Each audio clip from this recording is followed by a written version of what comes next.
hari ini saya mau sampaikan tentang cara untuk dipenuhi Roh Kudus. Ya, melanjutkan minggu lalu. Kita tahu dipenuhi Roh Kudus itu ada dipenuhi secara batiniah dengan Roh Kudus aspek hayat, dan ada dipenuhi secara lahiriah dengan Roh Kudus aspek kuasa. Jadi saya memberikan caranya dipenuhi secara batiniah dan cara dipenuhi Roh Kudus secara lahiriah. Kita akan bagi dua. Jadi yang pertama sekarang kita akan membahas dulu tentang bagaimana caranya dipenuhi Roh Kudus secara batiniah. Ya. Nah, perhatikan baik-baik. Dipenuhi Roh Kudus bukanlah perkara sekali untuk selamanya. Tapi setiap hari kita harus dipenuhi Roh Kudus, khususnya aspek hayat. Ya. Kalau aspek kuasa itu cuma dibutuhkan ketika kita bekerja. Kalau kita bekerja, kita harus minta dipenuhi Roh Kudus supaya Roh Kudus yang mengerjakan pekerjaan yang kita kerjakan. Tapi aspek hayat untuk kehidupan, kita hidup setiap hari. Kan kita hidup setiap hari kan? Kan kita enggak hari ini hidup, besok enggak hidup, nanti Rabu hidup lagi. Kan kita hidup setiap hari. Jadi kepenuhan Roh Kudus aspek hayat itu dibutuhkan setiap hari. Kalau kepenuhan Roh Kudus aspek kuasa hanya dibutuhkan ketika saudara bekerja bagi Tuhan. Ya. Jadi kepenuhan aspek kuasa bukan untuk kehidupan, tapi aspek hayat ini untuk kehidupan, bagaimana kita bisa hidup sebagai orang Kristen. Oke, cara dipenuhi Roh Kudus secara batiniah. Yang pertama, minta dengan iman. Jadi kita perlu minta dengan iman. Lukas 11 ayat 13 berkata begini, jadi jika kamu yang jahat tahu memberi pemberian yang baik kepada anak-anakmu, apalagi Bapamu yang di sorga, Ia akan memberikan Roh Kudus kepada mereka yang meminta kepadanya. Jadi saudara harus meminta. Nah, meminta di sini pengertiannya bukan Roh Kudus belum ada, bukan Roh Kudus belum diberikan. Roh Kudus sudah diberikan. Roh Kudus sudah dicurahkan. Minta di sini dalam pengertian, makanya saya tambahkan minta dengan iman. Artinya ini sudah tersedia bagi kita tinggal mengambilnya dengan iman. Ketika Tuhan Yesus mengajar murid-murid berdoa, Tuhan Yesus berkata, apa yang engkau minta dan doakan, percayalah kamu telah menerimanya, maka kamu akan menerimanya. Ya, kalau kita minta, lalu kita percaya kita telah menerimanya, artinya itu telah tersedia, kita tinggal mengambilnya dengan iman, saudara-saudara. Jadi setiap hari saudara boleh minta Roh Kudus kepada Allah, dan saudara boleh berdoa, Tuhan penuhi aku dengan Roh Kudus-Mu. Dan ketika saudara berdoa, penuhi aku dengan Roh Kudus-Mu, aspek hayat, saudara harus percaya saudara menerimanya. Karena Tuhan Yesus berkata, Ia akan memberikan Roh Kudus kepada mereka yang meminta kepadanya. Jadi kalau saudara meminta, yakinlah Roh Kudus datang dan memenuhi saudara. Amin, saudara. Ya, jadi minta dengan iman. Artinya saudara tinggal meraih apa yang sudah tersedia bagi saudara. Jadi saudara tidak perlu hidup dengan kekuatan alamiahmu sendiri. Saudara hanya perlu mengambil Roh Kudus di aspek hayat ini untuk memenuhi saudara di dalam, sehingga saudara bisa menjalani hidup sebagaimana Kristus hidup. Artinya saudara memanifestasikan Kristus di situ. Jadi yang pertama minta dengan iman. Yang kedua terbuka dan kosong. Kalau kita minta tapi kita tidak terbuka, ya kita tidak bisa menerimanya, saudara. Kita harus terbuka. Kita minta tapi hatinya tertutup. Gimana masuknya? Mau dipenuhi harus terbuka, dan bukan hanya harus terbuka, juga harus kosong. Ya. Kalau di dalam ruangan ini penuh dengan barang, lalu mau dimasuki air, dipenuhi dengan air, maka air hanya bisa memenuhi ruang kosong. Betul ya saudara ya? Air hanya bisa memenuhi ruang kosong. Ruang yang terisi oleh barang tidak bisa dipenuhi dengan air. Demikian juga saudara-saudara, kehidupan kita. Kalau kita minta dipenuhi Roh Kudus, aspek hayat, dipenuhi secara batiniah di dalam, kita harus pastikan ketika kita minta, kita percaya, dan kita harus pastikan kondisi kita dalam keadaan terbuka dan kosong. Kita terbuka sepenuhnya untuk dimasuki, dipenuhi, dijenuhi oleh Roh Kudus itu, saudara. Biar Roh Kudus menguasai seluruh kehidupan kita, memenuhi seluruh kehidupan kita.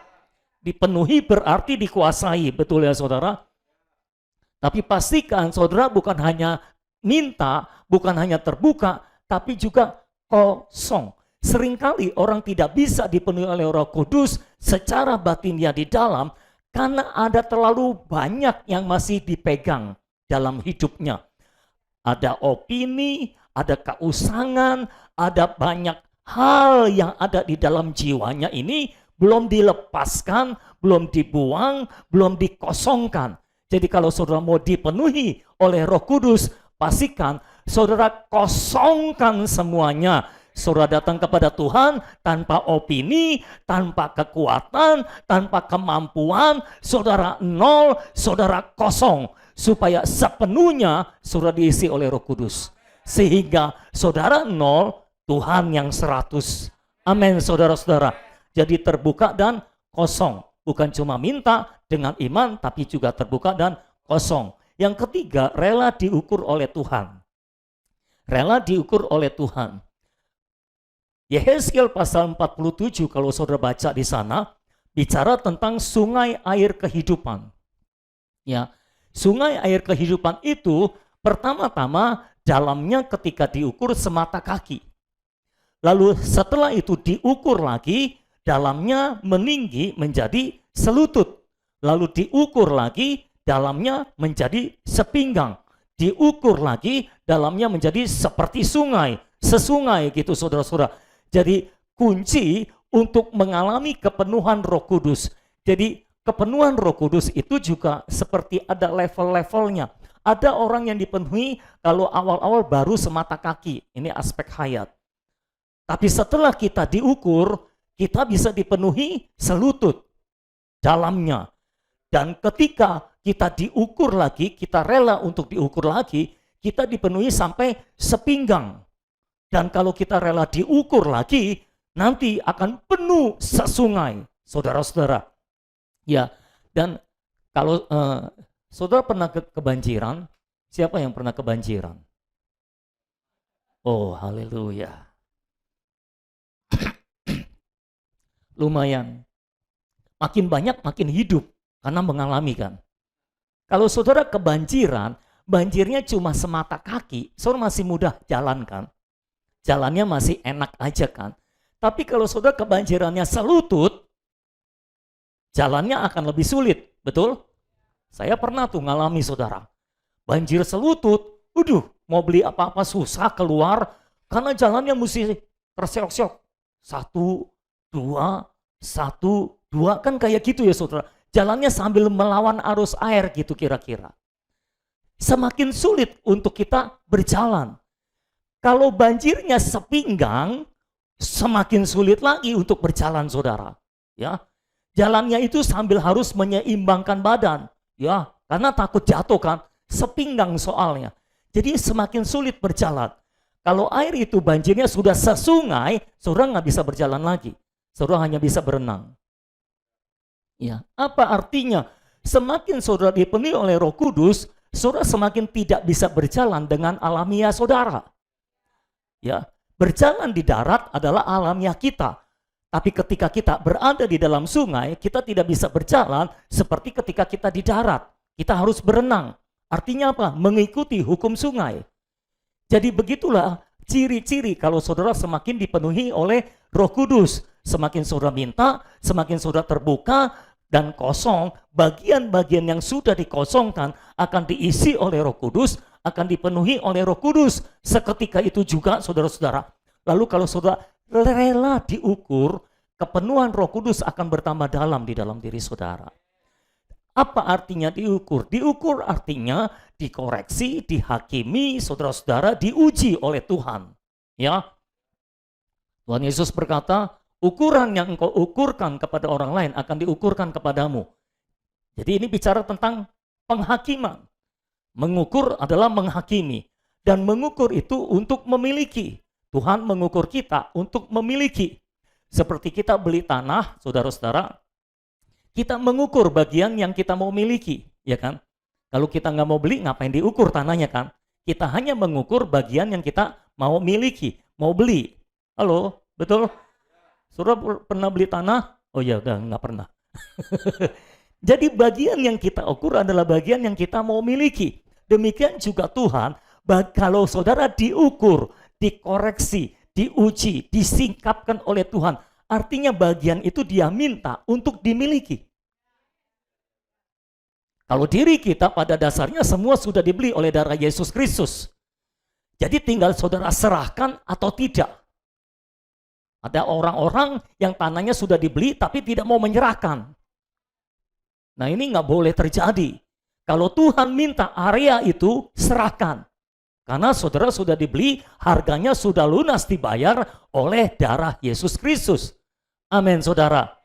Jadi saudara minta terbuka dan kosong, lalu rela kalau dikoreksi oleh Tuhan, disingkapkan oleh Tuhan, dihakimi oleh Tuhan, diuji oleh Tuhan. Rela. Dan semua yang disingkapkan, dikoreksi, serahkan kepada Tuhan untuk menjadi milik Tuhan. Kenapa banyak orang sulit untuk dipenuhi oleh Roh Kudus? Karena dia masih memiliki dirinya sendiri. Semakin kita mengosongkan diri kita, bagian-bagian dari hidup kita, kita serahkan, kita serahkan, kita serahkan. Area keuangan dalam hidup kita, kita serahkan. Area perjodohan dalam hidup kita, kita serahkan. Area yang lain-lainnya diserahkan. Area pekerjaan kita serahkan. Semua kita serahkan, semua diserahkan. Tuhan ukur area pekerjaan kita. Tuhan ukur area keuangan kita. Tuhan ukur area keluarga kita. Hubungan kita dengan keluarga dan sebagainya, saudara-saudara. Ketika Tuhan ukur, pastikan saudara mengosongkannya. Supaya bisa dimiliki oleh Tuhan. Dan kalau Tuhan sudah ukur, artinya Tuhan mau miliki dan Tuhan mau penuhi. Kalau saudara rela diukur dan mengosongkan area itu, Tuhan akan memenuhi dengan Roh Kudus. Jadi yang ketiga adalah rela diukur oleh Tuhan. Yang keempat, makan, minum, dan menghirup Tuhan. Makan, minum, dan menghirup Tuhan. Artinya kita menerima dia ke dalam jiwa kita, mencerna dia, dan menyerap dia sampai dia memenuhi batin kita. Ya, kita sudah mengajarkan doa baca firman dan menyerukan nama Tuhan. Kedua praktek ini adalah praktek bagaimana kita makan Tuhan, menikmati Tuhan sebagai makanan, bagaimana kita minum Tuhan, menikmati Tuhan sebagai minuman, dan bagaimana kita menghirup Tuhan, menikmati Tuhan sebagai nafas hidup kita, saudara-saudara, sebagai udara kita yang menyegarkan kita. Ketika kita doa baca firman, kita seperti makan Tuhan. Kenapa? Alkitab adalah firman Tuhan. Betul? Halo? Alkitab adalah firman Tuhan. Alkitab adalah firman Tuhan. Firman yang tertulis. Ini ada di luar kita. Tapi Kristus itu adalah firman hidup. Ada di dalam kita. Amin. Kristus adalah firman hidup. Ada di dalam kita. Kristus, firman hidup ada di dalam kita. Ketika kita membaca firman, firman tertulis, lalu kita hubungkan dengan Kristus yang firman hidup di dalam kita, ya, maka ini akan menjadi makanan kita. Makanan rohani kita. Itu sebabnya ketika saudara membaca firman, pastikan pikiran saudara terkontak dulu dengan Kristus yang ada di dalam roh saudara. Kalau sudah terkontak, baru baca. Sehingga saudara tidak membacanya dengan pikiran saudara, tapi dengan pikiran yang sudah ada di dalam roh, terhubung dengan roh. Baru saudara bisa membaca Alkitab sambil menikmati firman Tuhan sebagai makanan. Dan ketika kita menikmati firman tertulis yang dihubungkan dengan firman hidup, kita sedang menikmati Kristus sebagai makanan kita yang menguatkan kita. Amin, saudara-saudara. Ya, sebagaimana makanan yang kita makan, kita tidak tahu bagaimana cara berprosesnya, tapi yang pasti setelah kita makan kita akan kuat. Ya. Jadi pastikan setiap hari saudara makan melalui mendoa bacakan firman. Kalau saudara rajin mendoa bacakan firman, saudara pasti dipenuhi dengan firman. Dipenuhi dengan firman sama dengan dipenuhi dengan Roh Kudus. Ya saudara. Jadi makan Tuhan, maka saudara dipenuhi dengan Tuhan. Dan Tuhan adalah roh itu adalah Tuhan, saudara-saudara. Minum, menyeru nama Tuhan seperti kita minum Tuhan sebagai air kehidupan kita, saudara-saudara. Ya, ketika kita minum Tuhan, konsep berpikir saudara adalah kita minum Tuhan. Oh Tuhan Yesus, kita percaya kalau kita memanggil nama Tuhan, maka pribadinya akan datang. Namanya adalah Tuhan Yesus, pribadinya adalah Roh Kudus. Jadi ketika kita memanggil nama Tuhan Yesus, Roh Kudus datang dan memenuhi hidup kita. Sama seperti kalau saya panggil namanya Andre. Saya panggil Andre, pribadinya datang. Ya saudara, kita panggil nama Tuhan, pribadinya pasti datang. Pribadinya ada di dalam kita adalah roh itu, roh pemberi hayat yang ada di dalam kita. Maka roh itu akan memenuhi kita secara batinia di dalam kita. Amin, saudara-saudara. Jadi minum lalu menyeru nama Tuhan itu seperti kita menghirup Tuhan sebagai udara, sebagai nafas kita. Jadi menyeru nama Tuhan itu sebagai pernafasan rohani kita. Kita seperti bernafas secara rohani, ya saudara-saudara. Makanya kita suka berkata, oh Tuhan Yesus. Ketika kita menghembuskan, kita mengeluarkan karbon dioksida kalau kita bernafas. Ketika kita menghirup, kita menghirup oksigen ke dalam kita. Ya, jadi ketika kita berkata, oh kita menghembuskan semua zat-zat negatif dalam hidup kita. Dan ketika kita memanggil namanya Tuhan Yesus, kita menghirup dia sebagai oksigen kita, sebagai udara kita yang menghidupkan kita. Amin, saudara-saudara.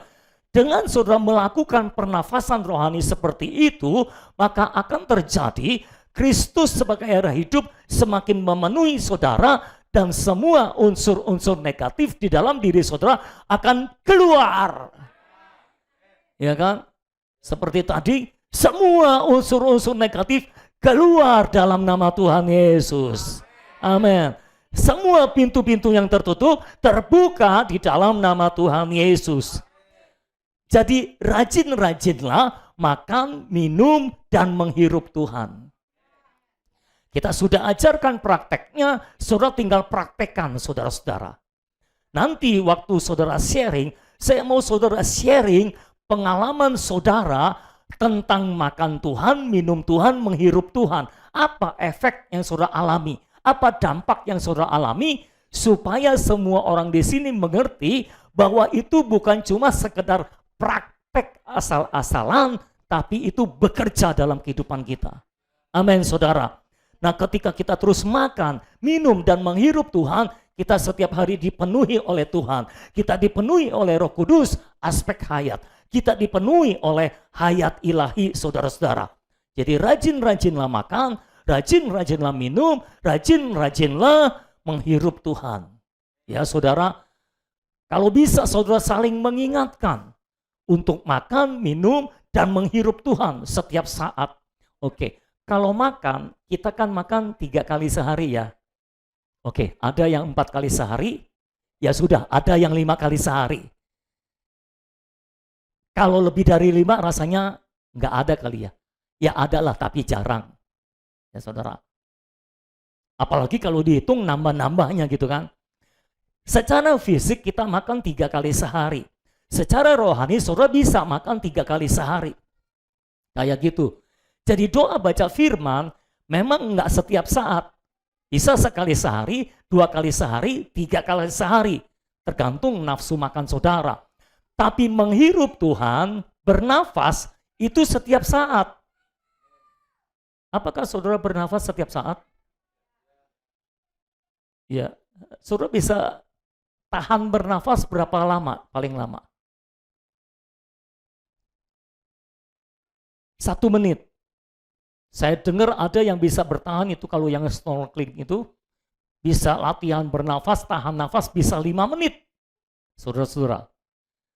Tapi lebih dari itu saya yakin jarang ada yang bisa bertahan untuk tidak bernafas. Secara rohani sama. Jangan berhenti bernafas. Bernafas itu setiap saat. Minum itu harus lebih banyak daripada makan. Makan 3 kali sehari. Kalau minum berapa kali sehari? Hah? Berapa kali sehari? Kalau saudara kurang minum, bisa sakit ginjal. Minum berapa kali sehari? Ada yang bilang minum 1 jam sekali. Jadi artinya doa baca firman bisa sekali sehari, 2 kali sehari, atau 3 kali sehari. Tapi menyeru nama Tuhan setiap saat, saudara boleh menyeru nama Tuhan untuk menghirup dia sebagai pernafasan rohani saudara. Amin saudara. Untuk meminum dia sebagai minuman rohani saudara. Sebagai air hidup bagi saudara. Efeknya saudara dikuatkan.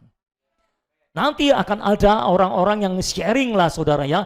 Gimana dia makan di pagi hari bisa kuat untuk sepanjang hari. Kuat menghadapi kehidupan. Semakin saudara banyak makan, semakin kuat. Dan puji Tuhannya, secara rohani saudara tidak bisa obesitas. Tapi memang apa yang saudara makan harus saudara salurkan. Semakin saudara salurkan, semakin saudara banyak menerima juga. Jadi bagaimana cara dipenuhi di dalam hayat ilahi secara batinnya, makan, minum, dan menghirup Tuhan. Itu 4 cara. Sekarang saya mau sampaikan cara untuk dipenuhi secara lahiriah. Yang pertama sama, minta dengan iman. Roh Kudus sudah tercurah, Roh kuasa juga sudah tercurah. Itu tercurah sekali untuk selama-lamanya. Tidak setiap tahun kita minta tercurah lagi, tidak. Itu sama seperti Yesus sudah disalib sekali untuk selama-lamanya. Ketika saudara mau diselamatkan, jangan suruh Yesus disalib lagi. Ketika saudara berdosa, minta ampun dosa, jangan suruh Yesus disalib lagi. Saudara tinggal meraih efek dari penyaliban Tuhan Yesus, darah Yesus yang menyucikan dosa saudara. Roh Kudus sama. Roh Kudus sudah dicurahkan pada hari Pentakosta, Roh kuasa juga sudah dicurahkan pada hari itu. Jadi kuasa sudah dicurahkan, hayat sudah dicurahkan. Kita cuma perlu meraihnya dengan iman. Itu sebabnya tadi saya berkata, kalau saudara mau pelayanan, berdoalah, minta Roh Kudus aspek kuasa memenuhi saudara, nanti dia akan memenuhi saudara. Ketika saudara minta, saudara nggak perlu menuntut perasaan yang macam-macam. Karena ada banyak orang yang berpikir, kalau aku nggak merasa kesetrum, belum dipenuhi Roh Kudus. Nggak seperti itu kisahnya saudara. Saudara nggak merasakan apapun, kalau saudara meraihnya dengan iman, itu sudah disediakan bagi kita. Kita meraih kuasa itu, memenuhi kita terima dengan iman, maka kita akan bergerak di dalam kuasa Allah ketika kita memberitakan Injil, ketika kita memberitakan firman, ketika kita merawat orang, kuasa itu akan menyertai saudara. Amin saudara. Tapi kenapa kita masih harus minta? Supaya kita terus bergantung kepada Dia. Supaya kita tidak mengandalkan kekuatan kita sendiri. Lalu yang kedua, kita harus memiliki posisi rohani yang tepat dengan tubuh. Karena saudara harus paham, Roh Kudus dicurahkan, Roh kuasa itu dicurahkan untuk membaptis semua orang percaya ke dalam satu tubuh, yaitu tubuh Kristus. Kita semua, Rasul Paulus berkata, kita semua telah dibaptis dalam satu tubuh. Dengan roh itu kita dibaptis menjadi satu tubuh. Di loteng Yerusalem, semua orang Yahudi, murid-murid mewakili orang Yahudi, semua orang Yahudi yang percaya dibaptis ke dalam tubuh Kristus, dimasukkan ke dalam tubuh Kristus. Di Kisah Rasul pasal 10, di rumah Kornelius, mewakili orang yang bukan Yahudi, itu orang Roma, ya saudara, mewakili orang bukan Yahudi juga dibaptiskan dalam tubuh Kristus. Jadi orang Yahudi dan orang bukan Yahudi telah dibaptiskan dalam satu tubuh, yaitu tubuh Kristus. Jadi pencurahan roh kuasa berhubungan dengan pembaptisan ke dalam tubuh. Jadi kalau saudara memiliki posisi hidup yang tidak tepat dengan tubuh, mustahil saudara dipenuhi dengan kuasa. Saya tidak percaya orang yang tidak punya hubungan yang tepat dengan tubuh bisa dipenuhi dengan kuasa. Kalaupun dipenuhi dengan kuasa, mungkin itu bukan kuasa Tuhan. Ya, kalau saudara tepat dengan tubuh, baru saudara akan dipenuhi dengan kuasa. Karena pembaptisan dengan kuasa berhubungan dengan posisi kita di dalam tubuh Kristus. Jadi, belajarlah untuk hidup secara tepat dengan tubuh Kristus. Halo? Jangan menyalahi tubuh Kristus dan jangan mengkhianati tubuh Kristus, saudara-saudara. Saudara harus tepat dengan tubuh, hubunganmu dengan seluruh tubuh Kristus harus tepat, ya, pikiranmu terhadap seluruh tubuh harus tepat juga. Roh Kudus, aspek kuasa akan bisa memenuhi saudara. Amin. Lalu yang ketiga, bekerja memberitakan Kristus. Roh kuasa diberikan untuk kita bekerja. Jadi kalau saudara tidak bekerja, buat apa saudara minta kuasa? Buat pamer-pamer? Kan enggak. Itu sebabnya kalau saudara bekerja memberitakan Injil, saudara minta dipenuhi dengan kuasa, kuasa itu pasti memenuhi saudara. Jadi pergilah tanpa takut. Tuhan Yesus berkata, jangan takut, pergilah ke seluruh dunia, beritakan Injil, aku menyertai engkau sampai kesudahan zaman. Lalu Markus berkata, tanda-tanda ini akan menyertai orang yang percaya. Salah satunya, mereka akan menumpangkan tangan atas orang sakit dan orang sakit akan sembuh. Mereka akan minum racun tapi tidak celaka. Dipakuti ular pun tidak celaka. Jadi percayalah ketika saudara bekerja memberitakan Kristus, saudara sudah minta dipenuhi dengan roh kuasa, kuasa itu akan menyertai saudara. Amin saudara. Ya, seringkali ketika saya memberitakan firman, saya juga tidak tahu apa yang terjadi. Seperti minggu lalu saya tidak tahu apa yang terjadi saudara-saudara. Tapi sesuatu terjadi. Percaya saja sesuatu pasti terjadi. Bukan saudara yang bekerja, tapi kuasa Roh Kudus yang bekerja. Yang penting saudara memberitakan Kristus kepada siapapun juga. Amin. Jadi hal-hal yang tak terduga akan terjadi.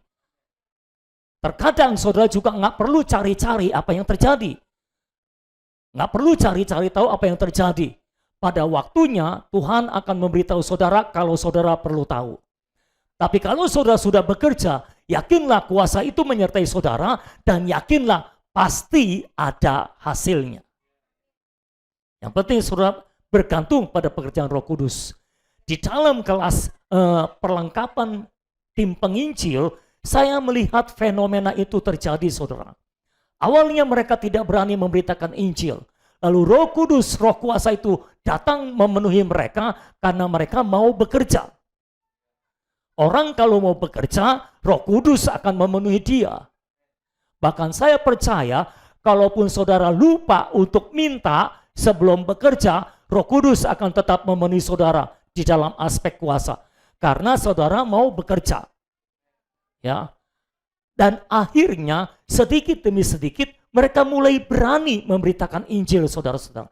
Itu menunjukkan keberanian untuk memberitakan Injil, menunjukkan bukan saudara lebih terlatih, tapi menunjukkan saudara dipenuhi dengan Roh Kudus aspek kuasa. Karena kalau orang tidak dipenuhi dengan Roh Kudus aspek kuasa, dia tidak punya keberanian untuk memberitakan Injil. Lalu ketika mereka dipenuhi, mereka mulai berani memberitakan Injil. Dan saya melihat fenomena ini, semakin mereka bergerak memberitakan Injil, semakin Roh Kudus memenuhi mereka. Itu sebabnya yang tadinya sudah lama tidak menginjil lah istilahnya. Sampai sekarang berani menginjil di kereta. Sampai mau jadi penginjil di kereta saudara. Bayangkan. Itu adalah pekerjaan Roh Kudus aspek kuasa. Makanya salah satu cara untuk dipenuhi secara lahiriah adalah bekerja memberitakan Kristus. Kalau saudara tidak memberitakan Kristus, tidak bekerja bagi Tuhan, buat apa saudara dipenuhi dengan kuasa? Tuhan hanya memenuhi saudara dengan kuasa kalau saudara bekerja. Misalnya di dalam ibadah ini, saudara berbicara bagi Allah. Allah akan memenuhi saudara dengan kuasa. Jadi saya dorong setiap saudara ketika datang ibadah dari rumah, berdoalah, Tuhan penuhi aku dengan Roh Kudus, aspek kuasa, supaya aku bisa berfungsi.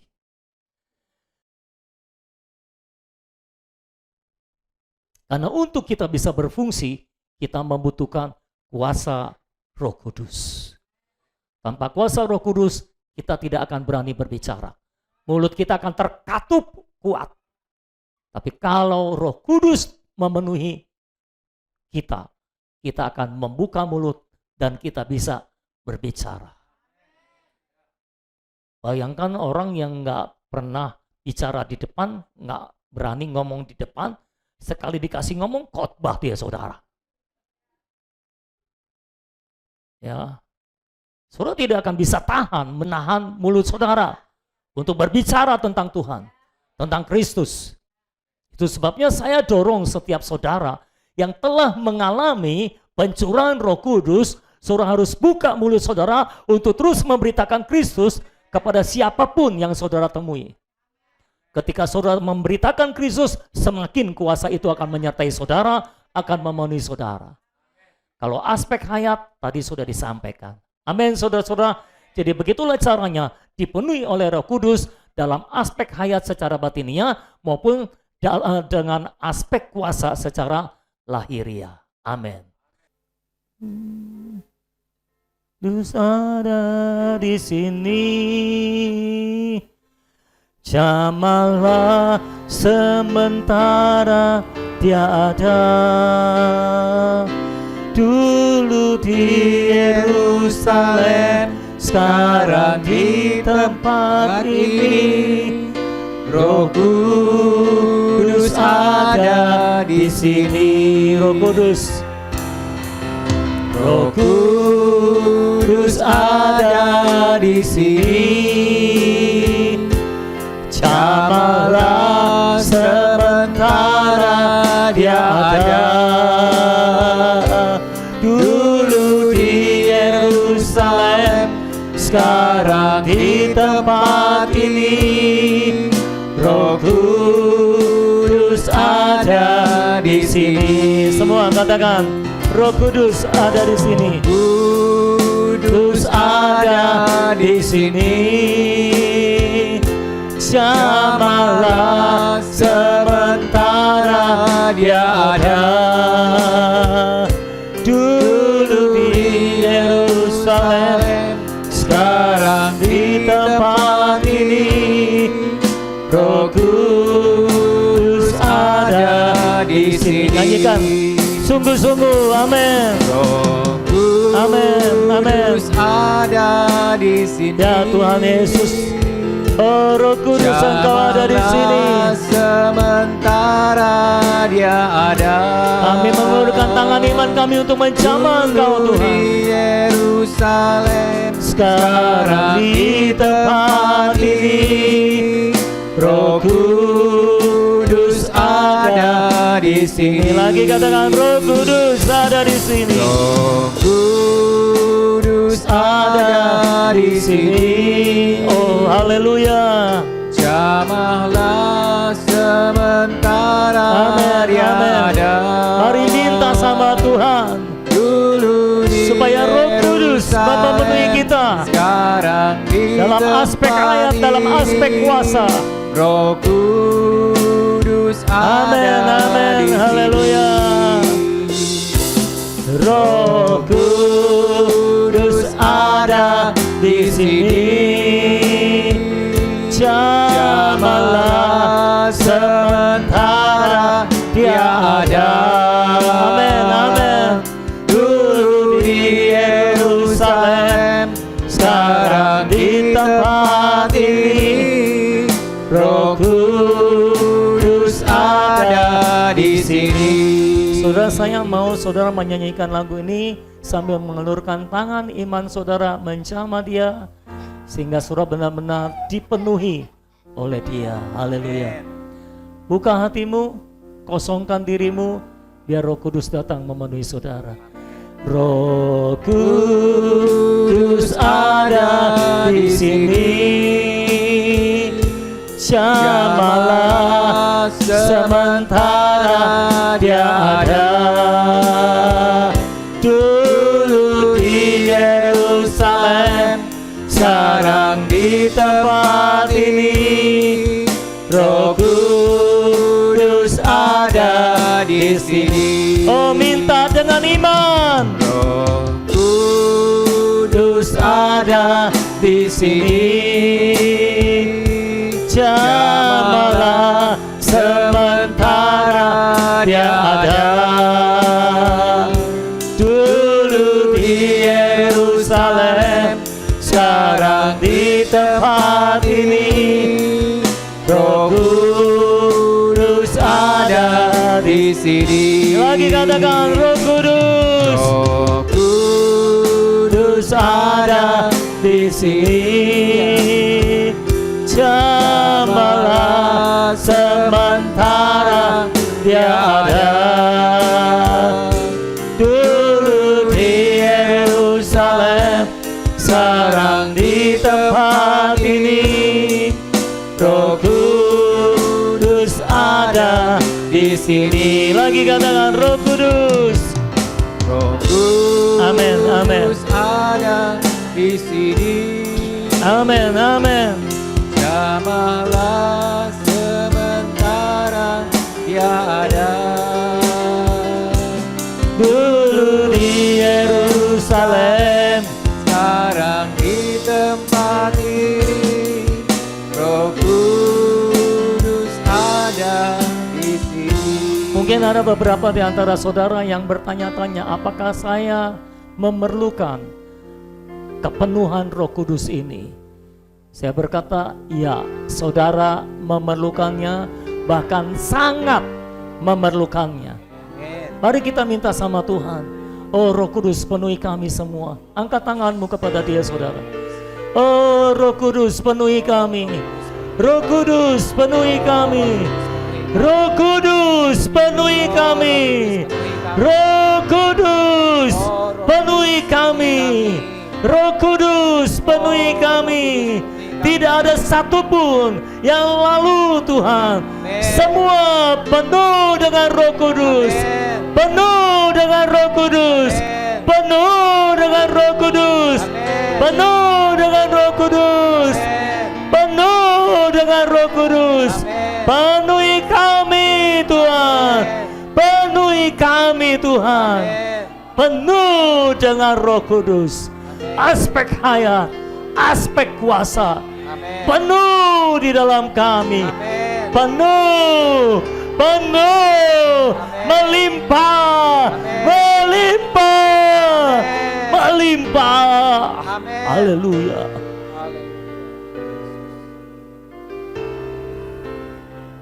Amin, haleluya, haleluya.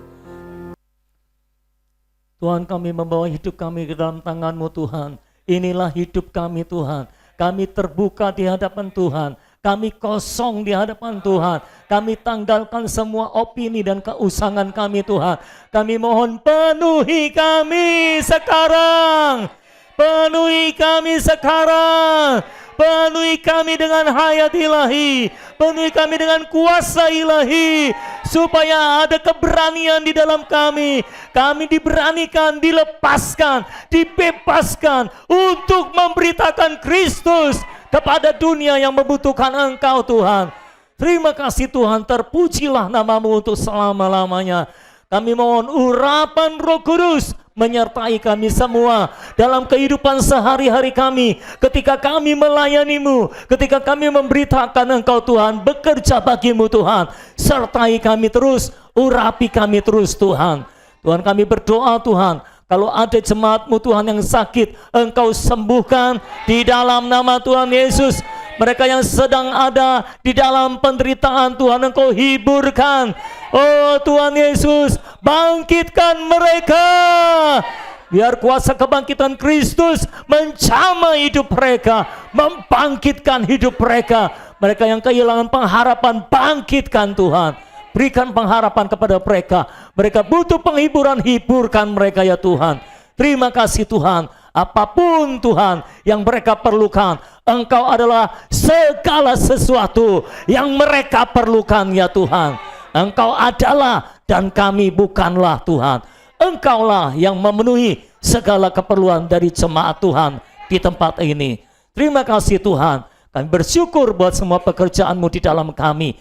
Dan kepenuhan Roh Kudus itu akan menuntun kami dalam kehidupan kami sehari-hari, akan menuntun kami untuk kami bersaksi bagi Kristus. Engkau terus menuntun dan menyertai kami ya Tuhan. Terima kasih Tuhan Yesus. Kami berdoa di dalam nama Tuhan Yesus Kristus yang ajaib dan perkasa itu. Di dalam nama Tuhan Yesus, semua kita sama-sama katakan amin. Haleluya. Haleluya. Haleluya. Besok akhir bulan seperti biasa kita ada fellowship, kita ada persekutuan ya dengan bahan MYT, dan ada perayaan ulang tahun, ada perjamuan kudus juga minggu depan. Jadi jangan sampai saudara nggak datang minggu depan. Oke, selamat siang semuanya. Tuhan memberkati saudara semua. Amin.